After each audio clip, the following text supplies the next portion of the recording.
I'm Samil, and this is Project Zephyr, breaking the limit of multi-rotor efficiency.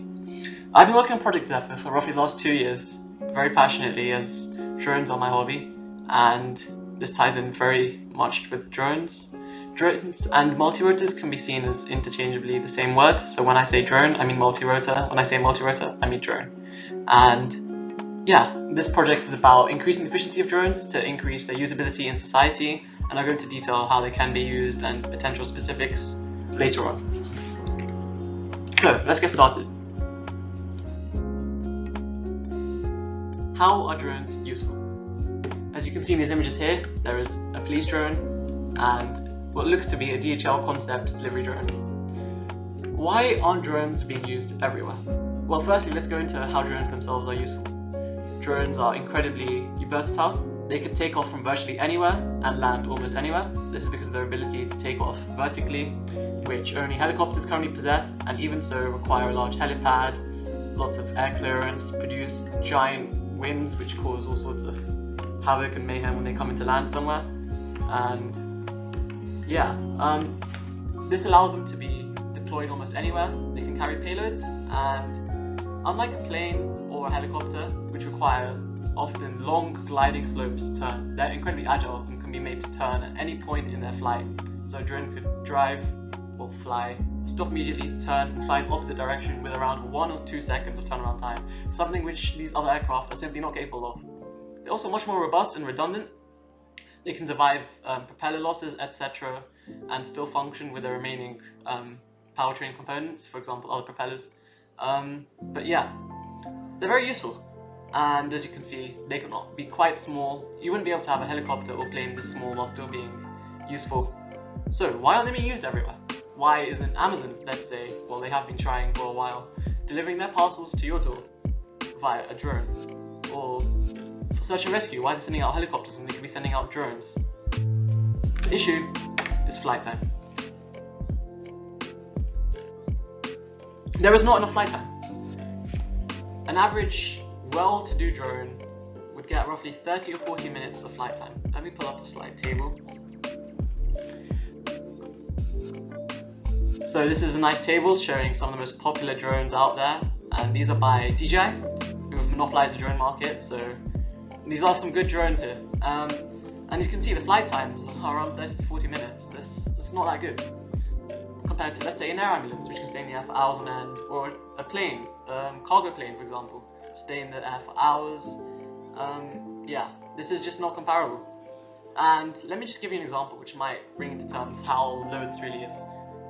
Let's say you were a search and rescue drone and you had 40 minutes of flight time. If you needed to get to the area where you have to search from, firstly it might be a 10-minute flight away, and let's say you get to spend 20 minutes on scene searching and rescuing, and that means 10 minutes flying back afterwards to sort of deplete your 40-minute flight time.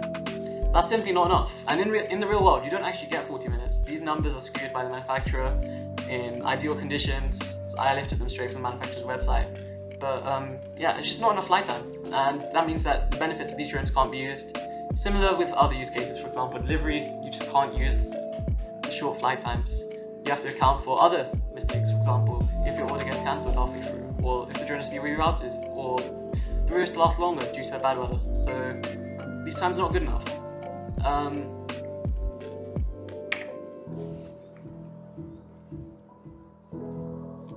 So what could a drone be used for in the event that it had enough flight time? Well, firstly, let's look at the background of this slide. I did my NEA on the potential use of drones as air ambulances, or sort of medical kit dispensers, which would be able to help on scene in the event of an accident with rapid response times. This is because, unlike traditional vehicles, like response methods, for example, cars, bikes, motorcycles, they're not limited to the road. They can fly in the air as quickly as they desire, as long as they're not disturbing anyone, and there are no obstructions in the sky after all. We're looking at response times that could average even 100 miles per hour, as opposed to an ambulance, which averages around 25 miles per hour as of the time I did my NEA. So there's plenty of potential use here in the medicine industry. Potential market also includes, for example, delivery, as I mentioned earlier. If you had a drone which had enough flight time and it'd be able to fly over to your house and deliver goods as needed. Plenty of other uses, for example, you may have heard of Zipline if you watch Marco Robo or you just read tech news. They're recent people, quite famous drone brand, and they manufacture UAVs, which are also a type of drone, except these are winged, and this means that I'm taking their example because they're not a multi-rotor. In fact, they work on similar to planes, which glide, but they have a really useful network where they deliver organs to hospitals that need them, or blood. So if a hospital would request blood, they get delivered by air with like incredibly fast response times, as these drones travel really quickly in the air. So there's potential uses in healthcare or whatever. Multi-rotor would actually be better because their system, which works on wings, means there is a runway or a catch system with parachutes which drop organs, which doesn't sound very safe or reliable, whereas a drone could lower them in place. But naturally, being a drone, they don't have high enough flight times versus those plane systems that they used to.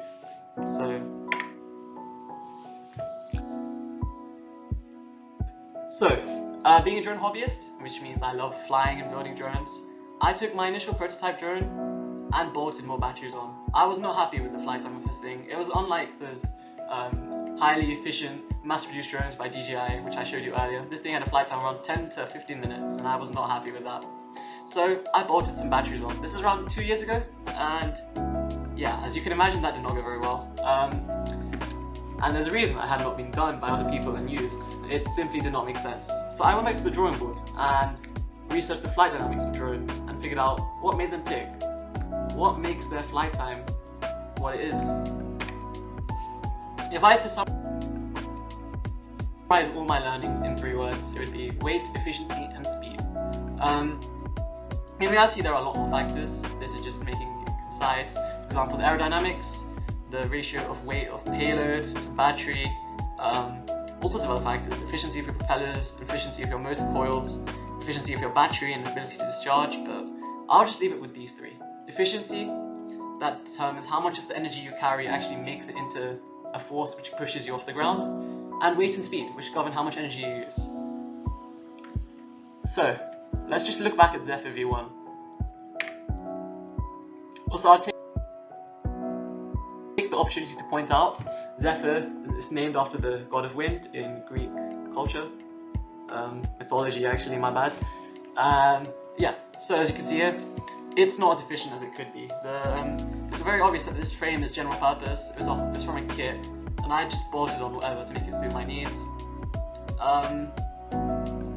Yeah, the weight of the batteries was not efficient enough. It was not designed for this drone, and yeah, it was quite unoptimized in all the ways possible. The motors and propellers were quite cheap, not as efficient as they could be, but yeah.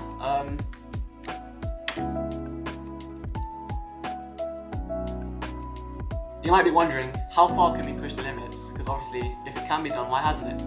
Well, the answer to that is, there hasn't been much innovation in the drone space. Drones only started taking off around 2015, when DJI came in with their Phantom and Phantom 2, and Phantom 3 and Phantom 4 in subsequent years, which have kickstarted the use of drones as camera drones, as you've probably seen. But before that, flight times of drones were anywhere below 10 minutes. So this is still being developed hugely, and there's tons of drone innovation to come. The battery technology is not at its limit. The battery chemistry used in these drones, for example, is lithium potassium, which has an energy density much lower than lithium ion, which is what I end up later using, as you'll see. So the answer to that is, there is quite far we can go. And so we move on to Zephyr V2. I looked at several endurance world records for drones and looked at, for example, how they operated, what concepts they exercised to get their increased flight time. And I took the weight side of my research quite aggressively here. I went with carbon fiber as the main material of this drone. And as you can see, these arms are quite thin. I did this in an attempt to aggressively minimize the weight of this drone while also maintaining structural integrity. You're probably aware that carbon fiber is a really strong composite which can handle this, and yeah. So here's some animations. This was a concept I had for this so that it could fold up and be nice and compact. That's an exploding diagram animation. Don't want to say exploding drone, that's military. But yeah, so So I began constructing this. I looked through the design and did a few calculations, for example, tension in the ends of the arms, Young's modulus calculations to calculate how much it could deform, etc., how much weight it could carry, whether the materials would fail or not, and I used like safety factors. But yeah.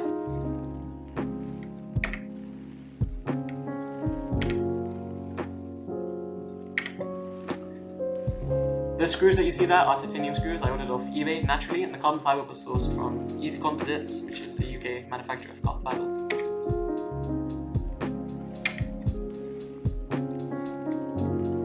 As you can see there's a nice image of it being folded up, which is nice to see my concept being shown in reality. I was also really impressed with the strength of the carbon fibre when I put this together.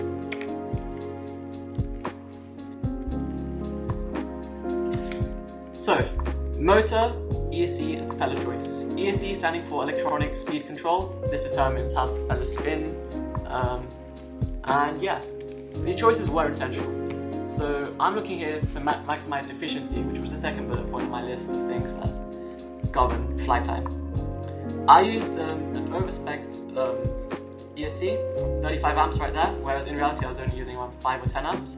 This is for greater efficiency of energy conversion. That's from the power in the battery pack to the power in the motor coils. And yeah, efficiency is key. What can I say? I took these ESCs from they were designed to be used in racing drones, which have really high output rates. That's why it's rated for 35 amps, even though I'm using this little amps on such a large drone. Well, large in context to most drones being around this big. This drone was around that big. But yeah. I also used a certain protocol on this ESC, which meant that it would send current to the motor in a certain way that was more efficient and meant that less energy was turned into heat, which also increased efficiency. The propeller sizing was also a really large efficiency. I had to do all sorts of calculations, chart it out against other propellers out there to decide on the optimal propeller diameter, and I ordered the closest stock form I could find on Alibaba, which is equivalent to Chinese eBay. But yeah. Lots of efficiency stuff went into this. I'd love to be able to tell you more about this, but I need to keep this video somewhat concise, although I see we're already at like the 10-minute mark.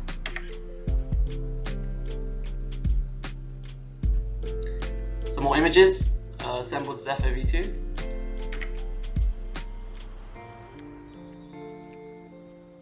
And yeah, that's the assembled powertrain. So everything's widened, soldered. It looks quite good, if I might say so myself. You might have noticed there's 2 circuit boards in the center and that stick on the middle. The stick houses the accelerometer and the GPS, which are kept away from the central body of the frame so that any electromagnetic currents don't interfere with them. On the left is the flight controller, and on the right is a Raspberry Pi, as some of the keen-eyed viewers may have noticed. Autopilot, well, yeah, it does what it says. Flight controller, same thing. And I installed the Raspberry Pi to act as a companion computer, and I'll get to that later. But it opens up all sorts of possibilities for integrating this drone with real-world use cases.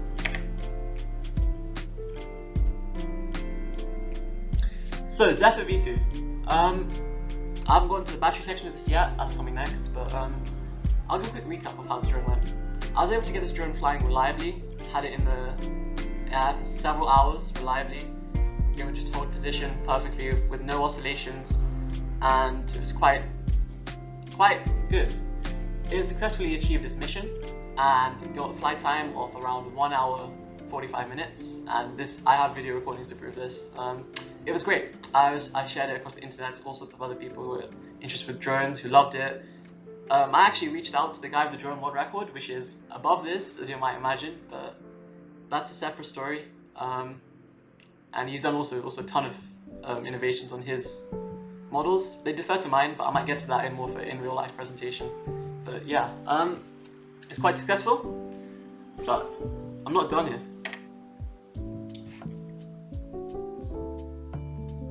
Okay, let's talk about battery innovation real quick. You need the optimal efficiency from batteries. Batteries are a huge component of any electric vehicle, and especially with efficiencies. For example, in electric vehicles, for example Tesla, when they came along in 2012, yeah, it was around 2012 when they debuted the Tesla Model S, they had a unique battery pack made of thousands of cylindrical cells to allow for high energy density that made electric cars viable. And that's what ultimately kickstarted the use of cells, cylindrical cells in electric vehicles. But yeah, I also went with cylindrical cells in an effort to maximize energy density. Energy density is the amount of energy you contain within a certain mass or area, and obviously you want that to be as high as possible in a drone where you want the flight time to increase. Why a custom built pack? So I actually spot welded these packs together myself. Allowing me to put together custom packs is really important because it allows me to change the amount of cells inside the drone pack as opposed to just buying existing batteries and mounting them. I can fine-tune the amount of cells in the packs that it meets the exact weight requirements to maximize flight time, or the exact current requirements to meet the amount of current the motor needs to draw. But yeah, it was really important.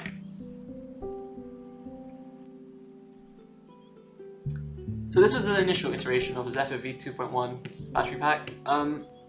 It was held together by zip ties and the welds themselves, and there was a Velcro housing, which meant it was really easy to disconnect from the drone and charge, but at the same time, it caused some inaccuracies in the center of mass. This is because the Velcro would not mount at the same spot every time. It might be off by a few millimeters. This meant that the center of mass was sometimes slightly skewed to one side more than another. This wasn't desirable, as having the center mass as central as possible is what you want. That means that you're more efficient because let's say you need to turn. If your center of mass is shifted more backwards than the center, it means the back propellers need to work harder, and that might push them too hard, and that might result in them working less efficiently and converting more energy to heat, and there you go, that's the efficiency side gone. So yeah, I rectified this by building firstly a more structurally sound battery pack and making it have mounting points so it could screw into the exact same spot on the frame every time. You may have noticed that it has a Tropicana lid on the top and it consisted of 3D printed parts. These parts were also printed with a really low extrusion rate, which meant that they were quite spongy, but they also had the ability to maintain their shape. This meant that in the event of an impact, they would be able to absorb energy and crumple, similar to the crumple zones on a car, while also being lightweight as they are made of less energy than they would be if they were completely solid.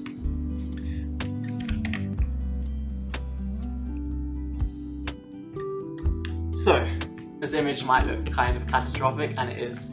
This is a result of structural failure, and this is what happens when you stress test, which is a good thing. I was quite happy with this. I was stress testing this drone to find any weak points. At this point, I'd collected lots of flight data using the built-in logging sensors, and I wanted to find out, would this drone be able to survive being launched at velocities higher than I designed it to, or flying at a faster rate than the current calculations I did for the battery allowed it. So this crash occurred when I was just flying around at a really high rate, so I was zooming it as fast as I could. And what happened is there was some weakness in the GPS mount, which also contains the accelerometer, and that dismounted, messing up the flight computer and resulting in a crash. So I was sad at the time, but this allowed me to find any structural faults, and there were quite a few. And the weakest links, as it says in the corner of the slide. And once I iron those out, I'm ultimately in a position to have a better drone. So, firstly, the carbon fiber plate, which holds together the square tubes, it flexed quite a bit, and it did not damage itself, but I believe that the GPS dismounting in the first place was caused by these plates flexing and the vibration causing an adhesion failure. Additionally, the carbon fiber tubes, as you can see in that image on the right, have splintered along their axes and the fibers themselves are cracked. This is where the motor mount was previously, as you can see in the left image, and this highlighted to me that the load of this motor was not being distributed across the entire pipe or tube. I learned from this that I should not be screwing in any fixtures to the carbon fiber tube, and instead I should be distributing the load across the whole tube.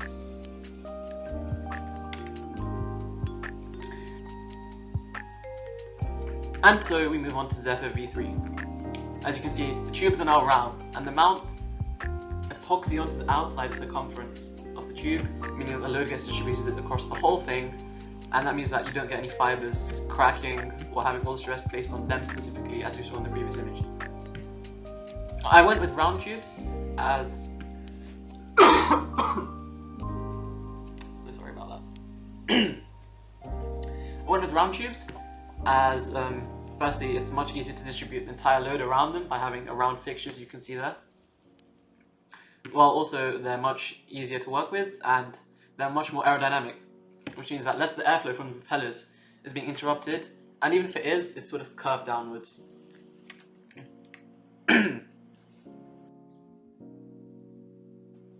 There's a nice CAD render of the frame, and obviously I did all the relevant calculations for this as well, and yeah.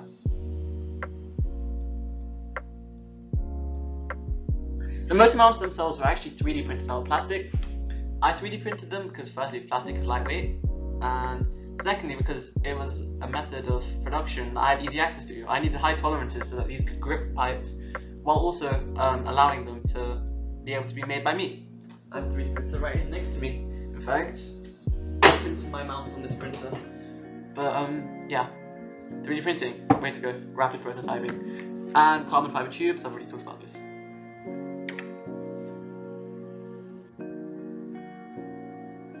So I did the natural test fitting, found optimal diameter of my 3D printed parts to make sure the tolerance lined it up.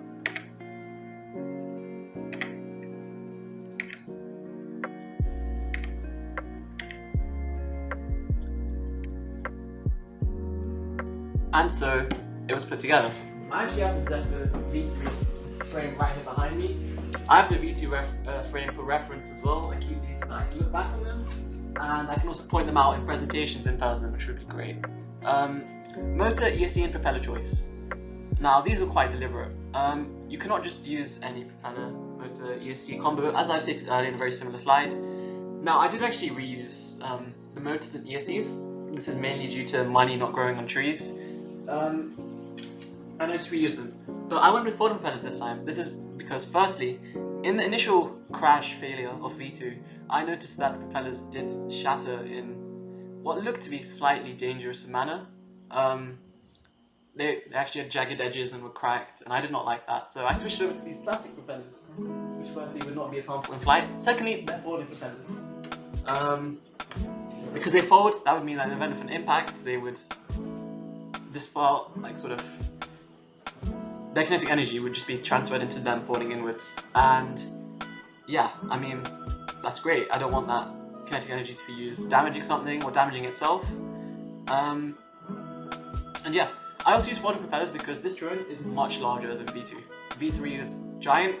It does not fold in like V2 was planned to, and these folding propellers mean that I can minimize the footprint of the drone and the propellers are folding in, which is slightly more considerate to whoever has to carry it around, or that's me to be fair.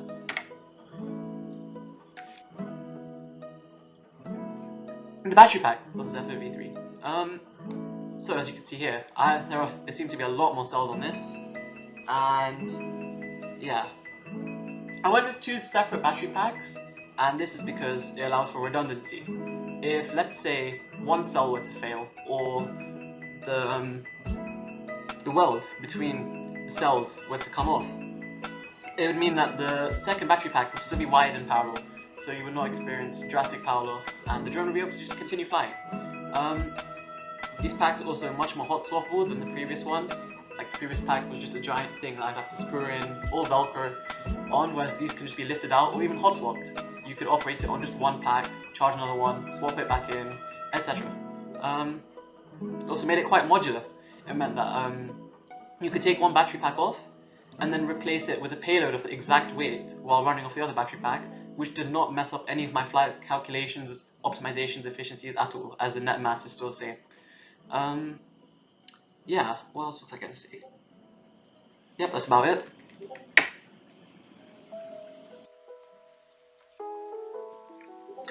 So yeah, Zephyr V3. I think it went pretty well. This image here is quite an interesting one. As you can see, it's roped down to a table with a log attached to it. This is for, as you guessed it, stress testing. I absolutely love it. And I was loading up the propellers to max thrust and also adding additional weight to it as a sort of like safety factor. There's more weight on it than the propellers could potentially even generate, which was great. Yeah. Zephyr V3. Oh yeah, so I need to talk about the flight time. This thing got 1 hour 30 minutes of flight time, which is also great compared to the 30 or 40 minutes that you might get from a commercial drone.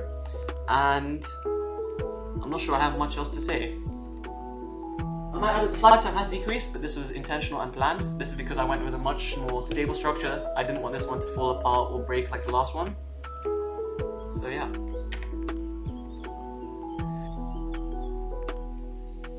And so we arrive at Zeus.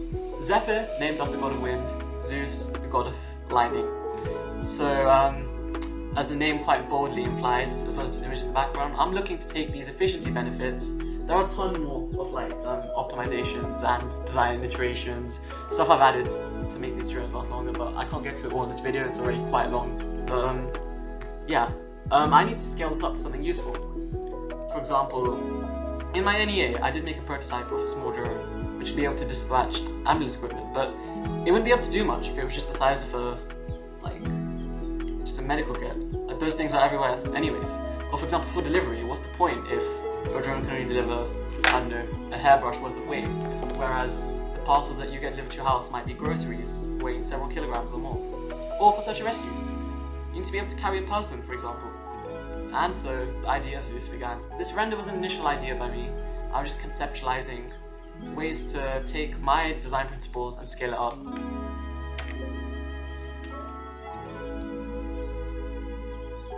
Now, with great power comes great cost. Well, not really, that's not really the quote, but that's what's happened to me, because as I've scaled up, I need larger components to make this work. And earlier you saw I was recycling propellers and motors, that's the budget level I'm at.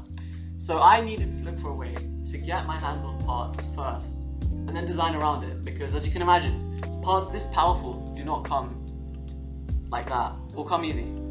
So eventually, after much looking on several questionable Chinese websites for used parts, I came across these. These are actually motors from the XAG A40, a Chinese agricultural drone. And these are being resold, used in questionable condition, where I happily snapped them up for a cheap price. These things are capable of pretty much anything, I'd say. They're extremely powerful brushless motors, and my plan is to use them as propellers, well, the motors for my drone. And yeah, I went with these as opposed to getting a custom made part, because obviously it saved me tons of money. These are just normal brushless motors, similar to brushless smaller motors used on, let's say, the V3 or the V2 or the V1 even. So yeah, I bought these all using my own savings, and yeah, I did buy many of them because I knew I needed to build this, and it's something I really wanted to do, so I had a bit of help from my parents, but yeah. So I ordered 12 propellers and 12 motors, which was a quite big task, but I wanted to get this done, so yeah. Let me show you a propeller scale. And thankfully these propellers were designed for these motors, meaning that they had already had their efficiency calculations done for me, and these are the optimal size for these motors. So I started conceptualizing frames, etc. And there are many constraints here, but I'm running out of time here, so I'm just going to keep it short. And I came across an optimal design.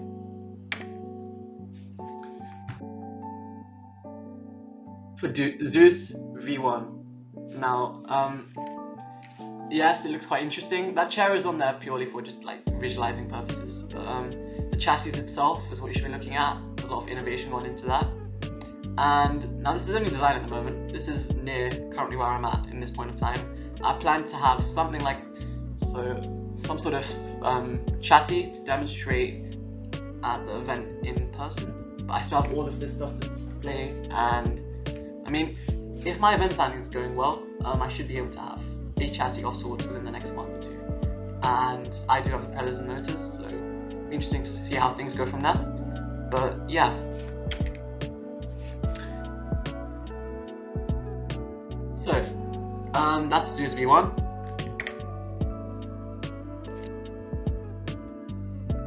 Present day.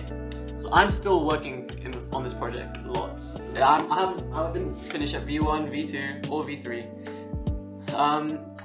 So some other things I'm doing. For example, my extended research project that I'm doing at school is on the use of drones in society and how they can be effectively integrated. So for example, how can you fit them into your daily life? Would parcel deliveries be normalized? Would people be happy with that? How would you make them acceptable? Would you have to camouflage them, reduce the sound? By how much? How many decibels? How would you do so with active noise cancelling, etc.? I'm just recapping all of this because I don't have enough time to talk about it all in this video. I can imagine you've probably been here a while to get to this point, but yeah. I'm also in talks with many other people who are interested in drones. I frequently email the guy with the drone endurance world record, which is around late 2 hours, which is really good, but he has made incredible design sacrifices to get to that stage. For example, my V3 right here, it's still somewhat comparable, but it's incredibly robust, capable of taking a payload. His is incredibly geared towards endurance, and that means that it sacrifices also the structural integrity, etc. But yeah, I talk to him quite often. I'm also reaching out to several universities and the Manufacturing Technologies Association to get help with parts being CNC machined for Zeus V1. But yeah, progress still being made, so watch the space. I really hope you've enjoyed this presentation, and yeah.